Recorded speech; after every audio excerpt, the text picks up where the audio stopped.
you by video, but thank you for recognizing the hard work, determination, and perseverance that Blake has displayed through his years as a Native American citizen with disabilities. Our family's journey with autism began back in 1988, when Blake, or 1998, sorry, son, back when Blake was born.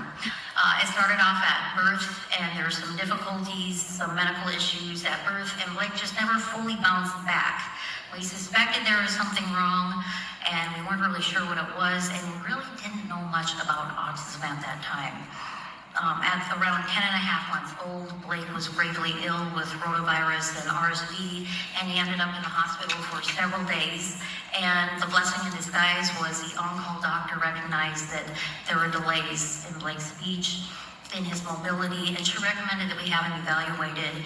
And that is when we first started with the Birth to 3 program, which I had never heard of either before. And weekly in our home, Blake was receiving physical therapy, occupational therapy, and speech therapy.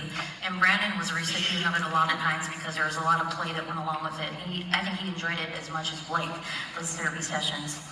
But Blake, milestone was on his 2nd birthday. He took his first steps. And however, he still didn't talk. He didn't use words. He grunted a lot, and he had nodules on his voice cords at that young age. Nodules that often singers get from overusing their vocal cords. But we continued on with the speech therapy, and the blessing in disguise is that speech therapist said that recommended that we have him evaluated for autism. It's something we had suspected, but just didn't know a whole lot about. So that led us to the USD Centers for Disability in 2000, where we met an amazing team who went over evaluations, several of them for a couple of days, it seems. This was a while ago. In a couple of days, they were very accommodating to us parents, helping us to understand the process.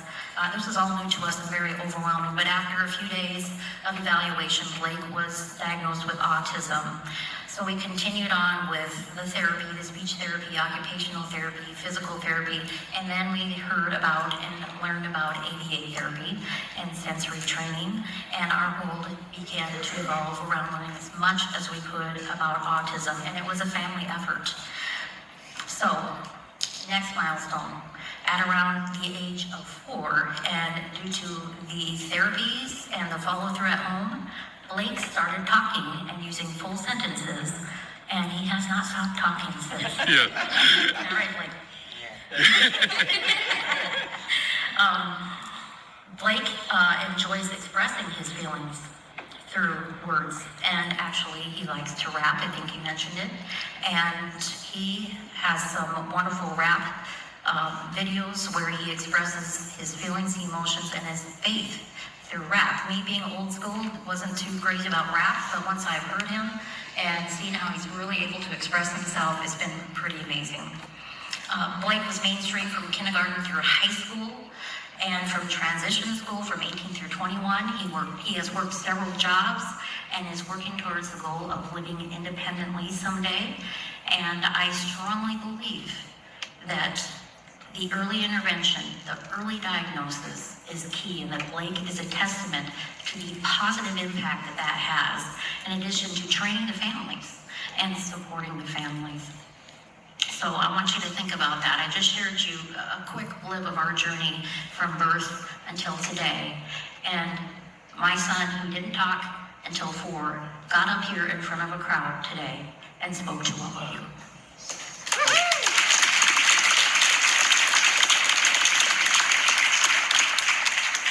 I thank God for the U.S. Center for Disabilities. And I thank for all the providers that have come along in this journey. I would like to say that it has been smooth sailing and that all is well, but the reality is, as you heard from my son, Brandon, we go one day at a time. Our journey has not ended with high school graduation or with Blake moving into a group home where he currently resides. And I would like to say that the current services available meet the needs of our young adult citizens with disabilities. But the truth of the matter is that there is much work to be done and many changes to be made. As a guardian and the parent of Blake, who's now 23, I no longer have to attend IEP meetings. but my attention has become the fight for quality, compassionate, dignified, and respectful care and services for my son. Systemic issues still exist, like access to safe and suitable transportation, more diverse employment opportunities, appropriate housing and community support, a state waiver that protects the people they serve and not just the agencies that provide the services. Having said that, I also want to say that I've met some of the most compassionate and caring people along the way. People like Dr. Kurtz, like Greg Morse, sorry about that, Carrie Gebhardt, Brittany Schmidt, several others that are here tonight.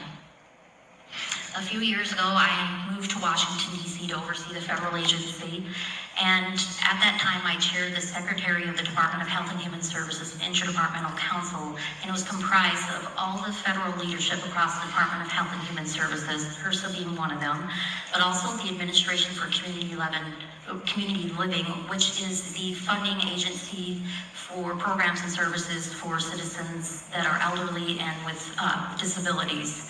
And I had the opportunity to meet with Dr. Kurtz and with Greg, who traveled out to meet with me to talk about how we could better improve the policies, the budgets, the systems for citizens with disabilities.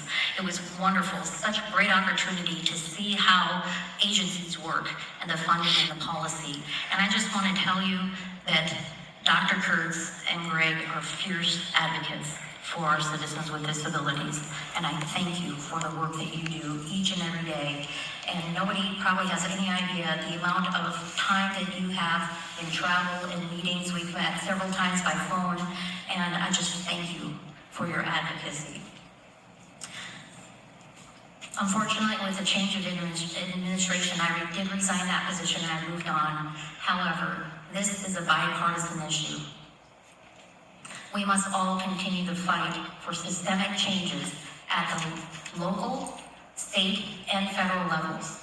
Parents, guardians, and citizens with disabilities must be allowed a seat at the table as policies and budgets are developed.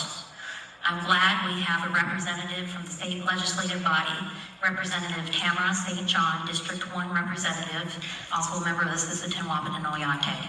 I've had the honor to visit with her about some of the systemic changes that we need to look at throughout the state of South Dakota and how important it is that we have citizens with disabilities and parents and guardians be at the table and the forefront of these conversations. So I look forward to further dialogue with you, and I implore you to reach out to the rest of the South Dakota State Legislative Body that they also seek input from families and from individuals with disabilities, self-advocates, as we look at how to better improve services.